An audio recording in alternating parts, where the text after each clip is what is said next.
Hello everyone, welcome to our YouTube channel city exam junction. तो आज है हमारी करंट अफेयर की क्लास।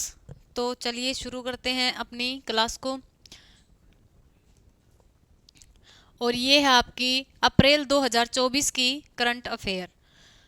तो इसका पहला क्वेश्चन है, पैरामिलिट्री फोर्स के जवानों के लिए सैनिक सदन कहाँ बनाए जाएंगे। तो ये है पैरामिलिट्री फोर्स और उसके जवान हैं, तो उनके लिए सैनिक सदन कहाँ बनाए जाएंगे। तो ये हमारे हरियाणा में बनाए जाएंगे।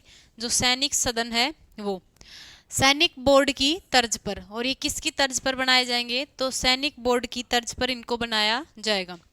इसके बाद ये 8 जिलों में बनाए जाएंगे, हिसार, फतेहाबाद, पलवल, महेंद्रगढ़, नूंह, झज्जर, जींद और रेवाड़ी। तो इन जिलों में जो 8 जिले हैं आपके, उसमें ये जो सदन है उसका चयन किया जाएगा। जवानों के लिए विश्राम गृह, सैनिक बोर्ड कार्यालय, ईसीएचएस क्लिनिक और कैंटीन, तो इन सब की सुविधा दी जाएगी जो पैरामिलिट्री फोर्स के जवान हैं उनको। हरियाणा देश का पहला राज्य होगा और ये सेवा विकसित करवाने वाला हरियाणा है, वो भारत का पहला राज्य है ऐसा जो पैरामिलिट्री फोर्स के जवानों को सैनिक सदन उपलब्ध कराएगा। इसके बाद हरियाणा के किस व्यक्ति ने रोइंग में भारत को पहला ओलंपिक कोटा दिलाया। तो ये है आपका बलराज पवार। ये हैं करनाल के कैमला निवासी। तो करनाल से हैं ये कौन, बलराज पवार।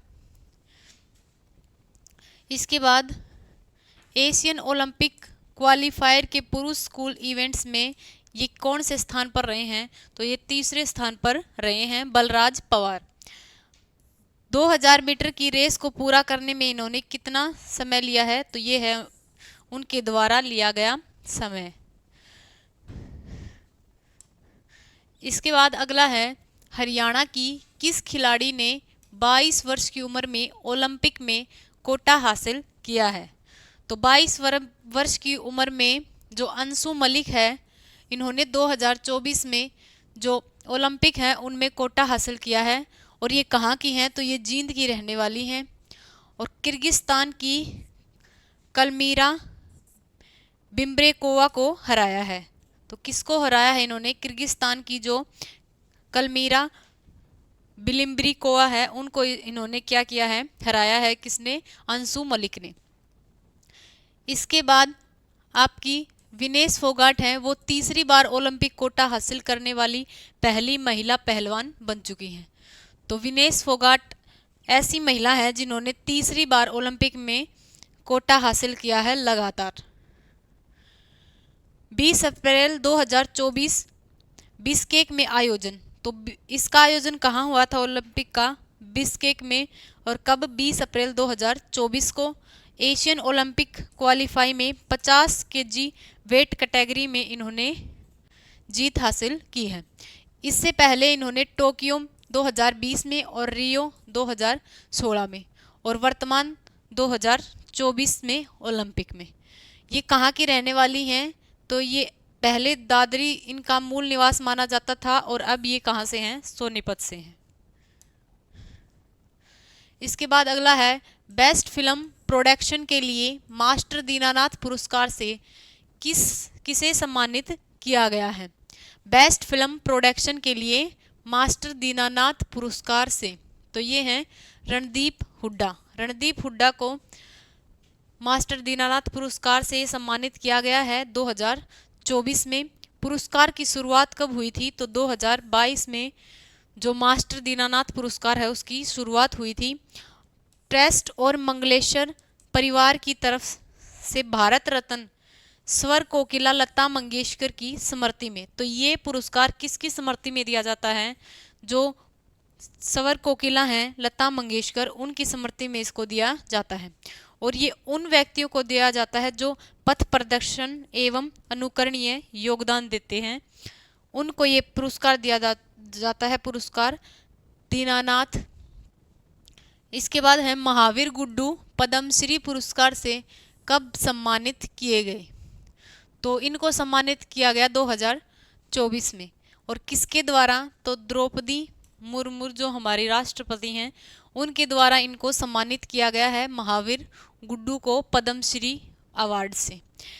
सफीदो गांव गंगोली से, और ये कहाँ से हैं? सफीदों के गांव गंगोली से इनका संबंध है महावीर सिंह गुड्डू का। इसके बाद इन्होंने शिक्षा विभाग में प्राध्यापन का कार्य भी किया है। महावीर सिंह गुड्डू ने 1972 में हरियाणवी कला में पहला कदम रखा। तो इन्होंने हरियाणवी कला में अपना पहला प्रदर्शन कब से शुरू किया? तो 1972 से इन्होंने इसमें अपना प्रदर्शन शुरू किया था। सम्मानित तो इन्हें कौन कौन से अवार्ड से सम्मानित किया गया है? पंडित लक्ष्मीचंद राज्य पुरस्कार से, हरियाणा कला रत्न अवार्ड से और पंडित लक्ष्मीचंद शिक्षा एवं संस्कृति, इन अवार्ड से इनको सम्मानित किया गया है। 2023 में इन्हें संगीत अकादमी से सम्मानित किया गया, पीएचडी उपाधि से नवाजा गया और कैलिफोर्निया यूनिवर्सिटी में। तो कैलिफोर्निया यूनिवर्सिटी में इन्हें पीएचडी की उपाधि से क्या किया गया? इनको नवाजा गया। किसको? महावीर गुड्डू को।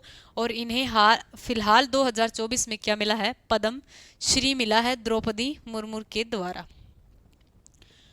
अगला है 13वें ईजीएमओ 2024 में स्वर्ण पदक किसने जीता? 13वें ईजीएमओ में तो ये है गुंजन अग्रवाल ने। गुंजन अग्रवाल ने जीता है हमारा ये 2024 में स्वर्ण पदक। जॉर्जिया के तस्कला तुबो में ये आयोजन हुआ था और 11 से 17 अप्रैल 2024 के बीच ये आयोजन चला था। यानी इस तारीख से इस तारीख तक इसका आयोजन किया गया था जॉर्जिया के तस्कला तुबो में। और इसमें स्वर्ण पदक जीता है गुंजन अग्रवाल ने। और गुंजन अग्रवाल ये कहाँ की रहने वाली है? तो ये हमारे गुरुग्राम की रहने वाली है। इसके बाद तिरुवनंतपुरम में संजना फिलो चाको ने रजत पदक जीता। हिसार की लारिसा और पुणे की साई पाटिल ने कांस्य पदक जीता। तो स्वर्ण पदक जीता है गुंजन अग्रवाल और रजत पदक जीता है तिरुवनंतपुरम की संजना फिलो चाको ने और कांस्य पदक है वो जीता है हिसार की लारिसा और पुणे की साई पाटिल ने। इसके बाद अगला है सारंगी वादक मामन खां का निधन कब हुआ? तो ये सारंगी वादक हैं मामन खां, इनका निधन कब हुआ? तो 10 अप्रैल 2024 को इनका निधन हुआ 83 वर्ष की आयु में। बरवाड़ा के खरक पुनिया गांव के निवासी हैं। 9 वर्ष की आयु में इन्होंने क्या कर दिया था? सारंगी बजाना शुरू कर दिया था। सारंगी की धुन तो ये कौन सी फिल्म में ली गई है? ट्रेन टू पाकिस्तान, इस मूवी में इनकी सारंगी की धुन सुनाई दी है। हरियाणा सरकार ने उन्हें सरस्वती सम्मान व आकाशवाणी कला रत्न से सम्मानित किया है। इसके बाद उनका जन्म 1 जुलाई 1945 को सोनीपत घराने में हुआ है। अगला है बागवानी विश्वविद्यालय पुरस्कार 2024। तो ये दिया गया है महाराणा प्रताप बागवानी विश्वविद्यालय को। और कब दिया गया है? 2024 में। और ये कहाँ पर है? करनाल में। हैदराबाद कार्यक्रम में कृषि व्यापार शिखर सम्मेलन और पुरस्कार संस्था द्वारा। तो ये किसके द्वारा दिया गया है महाराणा प्रताप बागवानी विश्वविद्यालय पुरस्कार? तो ये कृषि व्यापार शिखर सम्मेलन और पुरस्कार संस्था के द्वारा ये पुरस्कार दिया गया है, बागवानी विश्वविद्यालय पुरस्कार। इसके बाद है हरियाणा का सर्वश्रेष्ठ पुरस्कार स्टेशन किसे बनाया गया है? हरियाणा का सर्वश्रेष्ठ पुलिस स्टेशन किसे बनाया गया है? तो ये है बड़ी पुलिस स्टेशन, जो कहाँ पर है? आपका सोनीपत में स्थित है। हरियाणा पुलिस महानिर्देशक, तो हरियाणा पुलिस महानिर्देशक कौन है? सुरजीत कपूर हैं। और फरीदाबाद के सूरजकुंड में उत्तम सेवा पदक के लिए चयनित जो 4 पुलिसकर्मी हैं उनको इन्होंने मेडल, प्रशंसा पत्र और 50,000 की नगद राशि से क्या किया है? सम्मानित किया है। किसने? सुरजीत कपूर हैं जो हरियाणा पुलिस महानिर्देशक हैं। उन्होंने किसको? फरीदाबाद में जो सूरजकुंड था इसमें उत्तम सेवा प्रदान करने वाले 4 पुलिसकर्मियों को मेडल और प्रशंसा पत्र और 50,000 की नगद राशि से। इसके बाद है हरियाणा उपक्रम ब्यूरो के चेयरमैन, तो ये है अनुराग रस्तोगी, और ये 2024 में बने थे हमारे सार्वजनिक उपक्रम ब्यूरो वित्त विभाग, और ये दोनों इनके पास हैं सार्वजनिक उपक्रम ब्यूरो, और ये वित्त विभाग से भी संबंधित हैं। और इससे पहले 9 नवंबर 2020 को कौन थे? सुभाष बराड़ा। तो ये थे हरियाणा उपक्रम ब्यूरो के चेयरमैन 2020 में, और 2024 में अनुराग रस्तोगी को बनाया गया है, और वर्तमान में भी यही हैं अनुराग रस्तोगी। तो ये थी हमारी हरियाणा करंट अफेयर की क्लास। तो आगे मिलते हैं नेक्स्ट वीडियो के साथ। तब तक के लिए चैनल को लाइक करें और वीडियो को शेयर करें, और जिसने इस चैनल को सब्सक्राइब नहीं किया है वो चैनल को सब्सक्राइब करें।